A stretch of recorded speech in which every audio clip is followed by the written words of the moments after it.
ఇప్పుడు నేను అడిగాను నీకేం కావాలని, స్వామీజీ నాకు జ్ఞానం కావాలా స్వామీజీ, అందుకని ఇంత చలిలో వచ్చి కూర్చున్నాను స్వామీజీ. ఓకే, నీకు జ్ఞానం కావాలా, అయితే నీకు ఇప్పుడు లేదా?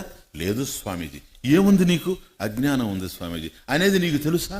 తెలుసు స్వామీజీ. ఎవరికి తెలుసు? నువ్వు తెలిసిన వాడివే, తెలియని వాడివే? నువ్వు తెలియని వాడివి. ఏం తెలియని వాడివి? జ్ఞానం తెలియని వాడివి. అజ్ఞానం ఉన్నట్లు తెలిసిన వాడివి. సార్ అర్థమవుతుందే? నువ్వు తెలియని వాడివే కాదు, తెలిసిన వాడివి కూడా. కనుక నీకు జ్ఞానం లేనప్పుడు ఈ జ్ఞానం నాకు లేదు అనేది నీకు తెలుస్తూ ఉంది. నువ్వు జ్ఞాన స్వరూపమే. ఎందుకని తెలుసా? చైతన్యం ఉండడం వల్లనే ఇది నాకు తెలుస్తూ ఉంది, అది నాకు తెలియడం లేదు అని మనసుకి ఆ సామర్థ్యం, చైతన్య జ్యోతిష అవభాసితస్య మనసః మనన సామర్థ్యం. ఆ మనసు ఆలోచిస్తూ ఉంది, మనన సామర్థ్యం, ఆలోచించే శక్తి ఉంది అంటే చైతన్యం ఉండడం వల్ల. ఆ చైతన్యం ఏమిటో తెలుసా? ఆత్మ. అది నీవే. ఇది జ్ఞానాన్ని అజ్ఞానాన్ని రెండింటినీ ప్రకాశింపజేస్తూ ఉంది. ఎప్పుడైతే ఇది ప్రకాశింపజేస్తూ ఉందో, ప్రకాశింపబడే వాటికన్నా ప్రకాశింపచేసేది వేరుగా ఉంది. అవునా? దీపం నువ్వు గదిలో పెట్టావు, గదినంతా ప్రకాశింపజేసేటువంటి దీపం గదిలో ఉండే ప్రతి వస్తువుని ప్రకాశింపజేస్తూ ఉంది అంటే, అలా ప్రకాశింపజేసేటువంటి దీపం గదిలో ఉండే వస్తువుల కన్నా వేరుగా ఉంది కదా? డౌటా? అట్లాగే జ్ఞానం ఉంటే జ్ఞానం ఉందని, అజ్ఞానం ఉంటే అజ్ఞానం ఉందని రెండింటినీ ప్రకాశింపజేసేటువంటి చైతన్యం అవి కాదు.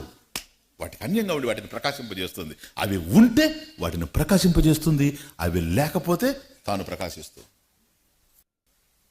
ఇప్పుడు ఆ రెండిట్లో అజ్ఞానాన్ని పోగొట్టడానికి జ్ఞానం అవసరమేమో కానీ, ఆ జ్ఞానం ఆత్మను ప్రకాశింపజేసేది ఏంటి? జ్ఞానం లేకముందు ఆత్మ ఉంది కదా, ఉండబట్టే కదా జ్ఞానం కావాలని నువ్వు కోరుకునేది. అర్థమవుతుందా మీకు? కాబట్టి అన్యదేవ తద్విదితాత్ అధః అవిదితాదధి.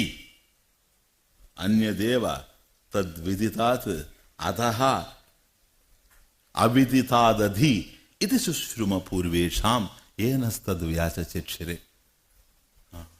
జంట నగరాల సత్సంగాలు ఇది ఎక్కడన్నా విన్నారా?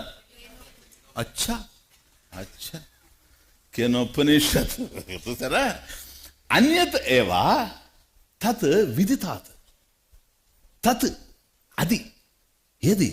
ఆత్మస్వరూపం ఏదైతే ఉందో తత్ అన్యదేవ విదితాత్. అది తెలిసిందే తెలియందే అంటే విదితాత్ తెలిసిన దానికంటే అన్యత ఏవా వేరైనది. అధా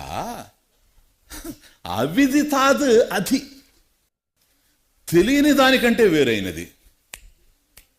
ఇది సుశ్రుమ పూర్వేషాం. ఆహా, ఈ విధంగా మా పూర్వీకుల దగ్గర నుంచి మేము విన్నాం సార్. ఎందుకో తెలుసా? ఇటువంటి వాటిని చెప్పడానికి యూనివర్సిటీస్ లేవు సార్. సరిపోదు సార్ శక్తి. ఇది సంప్రదాయంలో ట్రెడిషన్లో అందాల్సిందే, గురు శిష్య పరంపరగా.